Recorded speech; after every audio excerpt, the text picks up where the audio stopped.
Hi అండి, welcome to my channel. ఇవాళ నేను మీకు ఫ్రిడ్జ్ ఎలా క్లీన్ చేసుకోవాలో చూపించబోతున్నాను. మాది శాంసంగ్ అండి. ఫ్రిడ్జ్ రీసెంట్గానే తీసుకున్నాము. ఇది క్లీన్ చేయబోతున్నానండి ఈరోజు. మంత్లీ 1 టైం అన్నా క్లీన్ చేసుకోవాలి. బాగుంటుందండి ఫ్రిడ్జ్, స్మెల్ రాకుండా అలా ఉంటుంది. నేను గోరువెచ్చని వాటర్ని తీసుకున్నానండి. దాంట్లోకి 1 స్పూన్ వంట సోడా వేసుకున్నాను. 1 నిమ్మకాయ బద్దని పిండుకున్నానండి. 1 ఉప్పుని పైన ఫ్రిడ్జ్ని క్లీన్ చేయబోతున్నాను. ఫస్ట్ అన్నీ తీసేసి, సరుకులన్నీ తీసేసి, వాటన్నింటినీ తీసేసి, ప్లేట్స్ ఉంటాయి కదండి, వాటన్నింటినీ సబ్బుతో ఇలా కడుక్కుంటున్నాను.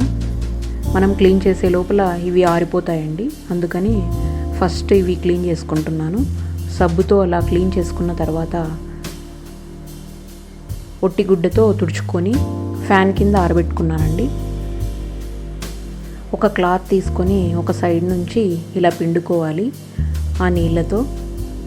తర్వాత ఇలా తుడుచుకుంటున్నానండి అంతా మొత్తము. ఫస్ట్ పెద్దగా ఉంటుంది కదండి దుమ్ము, అదంతా డ్రై క్లాత్తో ఇదిలిచ్చేసుకున్న తర్వాత ఇలా తుడుచుకుంటున్నాను. తుడుచుకున్న తర్వాత ఇంకొక సైడ్ డ్రైగా ఉంటుంది కదండి, ఆ క్లాత్తోనే ఇంకొకసారి తుడుచుకున్నాను. తుడుచుకున్న తర్వాత అవి ఆరిపోయాయండి. ప్లేట్స్ అన్నీ పెడుతున్నాను. ఇవి ఐస్ క్యూబ్స్ ఇలా తిప్పుకొని కూడా తిప్పుకోవచ్చండి మనము. అలా తిప్పుకుంటే వస్తాయన్నమాట. ఇది కింది ఫ్రిడ్జ్ అండి. చూడండి ఎంత డర్టీగా ఉందో. ఇప్పుడు అన్ని ప్లేట్స్ అన్నీ తీసేస్తున్నాను. తీసేసిన తర్వాత లోపల పెద్దగా ఉంటుంది కదా పేపర్స్, దుమ్ము, అదంతా తీసేసుకున్న తర్వాత అదంతా తీసేసుకున్నానండి డ్రై క్లాత్తో. వాటిని సబ్బుతో కడుక్కొని ఇలా క్లాత్తో తుడుచుకుంటున్నాను ప్లేట్స్ని. తర్వాత క్లాత్తో ఆ వాటర్లో ముంచుకొని ఇలా తుడుచుకుంటున్నాను. వెట్ క్లాత్తో తుడుచుకుంటున్నాను. తర్వాత డ్రై క్లాత్తో కూడా తుడుచుకుంటున్నానండి. ఇదంతా ప్రాసెస్ చేసేటప్పుడు మనం ఫ్రిడ్జ్ ఆఫ్ చేసుకోవాలండి. సరుకులన్నీ అయిపోయినప్పుడు క్లీన్ చేసుకుంటే బాగుంటుందండి. ఎందుకంటే అవి ఎక్కువసేపు బయట ఉండకుండా ఉంటాయి కదా. అవి ఆరిన తర్వాత ఇలా లోపల పెట్టుకుంటున్నాను. మంత్లీ ఒకసారన్నా క్లీన్ చేసుకుంటే స్మెల్ అది రాకోకుండా ఉంటుందండి. మనకు ఫ్రిడ్జ్ కూడా నీట్గా ఉంటుంది. మనకు కూడా తెలుస్తాయి ఏమేమి పౌడర్స్ అన్నీ అయిపోయాయి ఉన్నాయి అనేసి.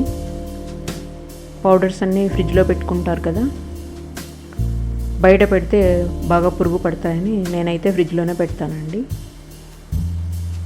తర్వాత బ్రష్తో ఇలా పైన ఒకటి వాచర్ లాగా ఉంటుంది కదండి, దాంతో ఇలా బ్రష్తో అన్నాలి. అన్న తర్వాత క్లాత్తో తుడుచుకోవాలండి. అప్పుడు దుమ్మంతా పోతుంది. ఇంకా బయట ఫ్రిడ్జ్ ఇలా ఒక లిక్విడ్ వస్తుందండి. మనం ఏదైతే లిక్విడ్ వాడుతుంటామో కిచెన్లో, ఆ లిక్విడ్ని స్ప్రే చేసి తుడుచుకోవాలి. 3 సైడ్స్ పైన కూడా తుడుచుకోవాలండి. 4 సైడ్స్ తుడుచుకోవాలి.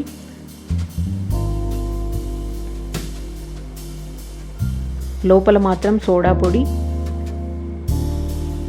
నిమ్మకాయతో మాత్రం తుడిస్తే సరిపోతుంది. కిందంతా దుమ్ము ఉందండి, ఆ దుమ్మునంతా క్లీన్ చేస్తున్నా నేను. తర్వాత మాప్ పెట్టేశాను. ఈ కంప్రెసర్ని కూడా బ్రష్తో తుడుచుకుంటున్నాను. తర్వాత ఒక క్లాత్తో ఇలా అనేసానండి. మొత్తం క్లీన్ అయిపోయింది. వెనకల సైడ్ కూడా క్లాత్తో ఇదిలించుకున్నాను, దుమ్ము ఉంది. చూడండి ఎంత బాగా కనిపిస్తుందో ఫ్రిడ్జ్. Thanks for watching.